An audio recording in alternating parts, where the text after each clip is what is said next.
আজি আপোনালোকে চাওক যে আমাৰ অৰুণোদয়ৰ ৩৭ লাখ মহিলা আছে সকলোৰে মনত ইচ্ছা আছে যে শিৱসাগৰ বানপানীৰ কাৰণে আমিও কিবা এটা কৰিব পাৰো নেকি চৰাইদেউত গৈ আমিও কিবা এটা দিব পাৰো নেকি আমাৰটো যাব পৰা আমাৰ সম্বল নাই কিন্তু আজি আপোনালোকৰ পৰা মই এই 150 টকা নাকাটাকৈ মই শিৱসাগৰ চৰাইদেউত ২৫০০ টকা দিব পাৰিলোহেঁতেন কিন্তু এই 150 টকা মই কিয় কাটিলো আজিৰ পৰা আপোনালোকেও গৌৰৱেৰে সৈতে ক'ব পাৰিব যে শিৱসাগৰ চৰাইদেউৰ বানপানীৰ কাৰণে আমিও কিবা এটা অন্তত আগবঢ়ালো আগতে মনত থাকে সবেই দি আছে আমিতো একোৱেই কৰিব পৰা নাই আজি চৰকাৰে আপোনালোকক এটা সুবিধা কৰি দিলে যে এই 150 টকা আপোনালোকৰ টকা আজি আপোনালোকে কাক দিলে শিৱসাগৰ চৰাইদেউ যোৰহাট গোলাঘাটত বান আক্ৰান্ত ৰাইজক আপোনালোকে আগবঢ়ালে এটো মই দিয়া নহয় আমাৰ অৰুণোদয়ৰ ৩৭ লাখ মহিলাই আপোনালোকক দিয়া পুঁজিৰ পৰা আপোনালোকে 150 টকা আজি আমাৰ আই মাতৃসকলক কাক দিলে শিৱসাগৰ চৰাইদেউ যোৰহাট গোলাঘাটত কালি যদি ধেমাজি লখিমপুৰত বানপানী হয় কালি যদি গোৱালপাৰাত বানপানী হয় একে ধৰণে শিৱসাগৰ চৰাইদেউ যোৰহাটৰ মহিলাই 150 টকা আমাৰ আন মহিলাসকলক দিব অৰ্থাৎ এনেকৈ এটা অৰুণোদয় পৰিয়াল গঢ় লৈ উঠিলে যে ইজনে সিজনৰ বিপদৰ সময়ত আমি থিয় দিলো ইজনে সিজনে বিপদৰ সময়ত আমি একেলগে থিয় দিলো তাৰ মানে আজি অৰুণোদয় অকল আঁচনিয়ে নহয় অৰুণোদয় আজি এটা ডাঙৰ মানৱতাৰো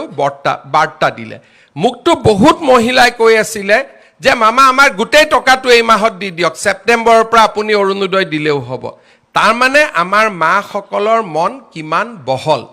আৰু আমি এই কাৰণে গোটেই টকা ল'ব খোজা নাই কাৰণ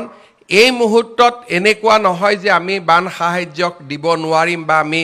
অৰুণোদয় হিতাধিকাৰীসকলক বা আই মাতৃসকলক সহায় কৰিব নোৱাৰিম আমি অৰুণোদয়ও চলাই ৰাখিম বান সাহায্যও চলাই ৰাখিম কিন্তু আজি যে 150 টকা মই দিয়া নহয় এই 150 টকা আপোনালোকে দিলে আৰু আপোনালোকৰ মনটোত আজিৰ পৰা এটা ডাঙৰ শান্তি আনি দিলে যে ময়ো বানপানীত সহায় কৰিছো ময়ো বানাক্ৰান্ত ৰাইজক কিবা নহয় কিবা এটা ময়ো দিব পাৰিছো আজি মই পুনৰ এবাৰ আমাৰ শিৱসাগৰ চৰাইদেউ যোৰহাট গোলাঘাটৰ বানাক্ৰান্ত ৰাইজক আজি আমি আকৌ এবাৰ মনত পেলাইছো আজি আমি ক্ষুদ্ৰ অৰুণোদয় পৰিয়ালটোৱে লগ লাগি মামাই দিয়া নাই হিমন্ত বিশ্ব শৰ্মাই দিয়া নাই অৰুণোদয় পৰিয়ালটোৱে লগ লাগি আজি বানাক্ৰান্ত মহিলাসকলক আমি 1250 টকাৰ জাগাত আমাৰ এটা একে পৰিয়ালৰ সদস্য হিচাপে আমি ২৫০০ টকা আজি আমি আগবঢ়ালো আপোনালোকে এই টকাটো গ্ৰহণ কৰিব আৰু বিপদৰ সময়ত নিশ্চিতভাৱে এই পুঁজিটোৱে আপোনালোকক সহায় কৰিব ভৱিষ্যতৰ দিনত চৰকাৰে আপোনালোকক সহায় কৰি থাকিব আপোনালোক অকলে নহয় আপোনালোকৰ লগত আমি সকলো আছো আৰু বিপদৰ সময়ত আমি সকলোৱে একেলগে চৰাইদেউ শিৱসাগৰ যোৰহাট গোলাঘাটৰ ৰাইজক সহায় কৰিম এই বাৰ্তা আজি আমি আনুষ্ঠানিকভাৱে প্ৰেৰণ কৰিছো মই বহুত দীঘলীয়াকৈ নকওঁ অৰুণোদয় সম্পৰ্কত নতুন খবৰ কেনেকৈ আঁচনিটোক আৰু ভাল কৰিব লাগে তাৰ কাৰণে মই প্ৰচেষ্টা চলাই ৰাখিম এইটো মাত্ৰ আৰম্ভণিৰ বছৰ আপোনালোকে অৰুণোদয় আঁচনিখন নতুন ৰূপত সাজত আপোনালোকে দেখা পায়ে থাকিব অৰুণোদয় সদায় আপোনালোকৰ লগত ঘৰখনৰ সাৰথি হিচাপে আপোনালোকৰ লগত থিয় হৈ থাকিব পুনৰ এবাৰ অৰুণোদয় মাতৃসকললৈ মই মোৰ কৃতজ্ঞতা মই মোৰ ধন্যবাদ জ্ঞাপন কৰিছো বহুত দীঘলীয়াকৈ আজি নকওঁ কাৰণ বানপানীৰ পৰিৱেশ আমি আকৌ এনেকে লগ পাম পুনৰ এবাৰ আপোনালোক সকলোকে ধন্যবাদ জনাইছো ৰাজ্য চৰকাৰৰ বিত্তমন্ত্ৰী জয়ন্ত মল্ল বৰুৱা বিত্ত আয়ুক্ত জয়ন্ত নাৰিকাৰকে আদি কৰি বিত্ত বিভাগৰ বিষয়াসকলক আজি অৰুণোদয় আঁচনিখন সুন্দৰভাৱে সজাই পৰাই আপোনালোকৰ কাৰণে ব্যৱহাৰ কৰিব পৰাকৈ প্ৰস্তুত কৰি দিয়াৰ বাবে মই ধন্যবাদ জনাইছোঁ আৰু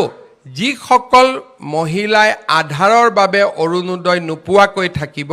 তেওঁলোকে তৎকালীনভাৱে আধাৰৰ লগত নিজক সংলগ্ন কৰি দিলে এই মাহতে যিকেইগৰাকী মহিলাই অকণমান মহিলাই অৰুণোদয় পোৱা নাই তেওঁলোকক এই মাহতে আমি অৰুণোদয় মুকলি কৰি দিম আৰু ছেপ্টেম্বৰৰ পৰা যাতে পুৰা 100% নিয়মীয়া হৈ যাব পাৰে তাৰ কাৰণে আমি সকলোৱে চেষ্টা কৰিম পুনৰ এবাৰ গোটেই অসমতে সমবেত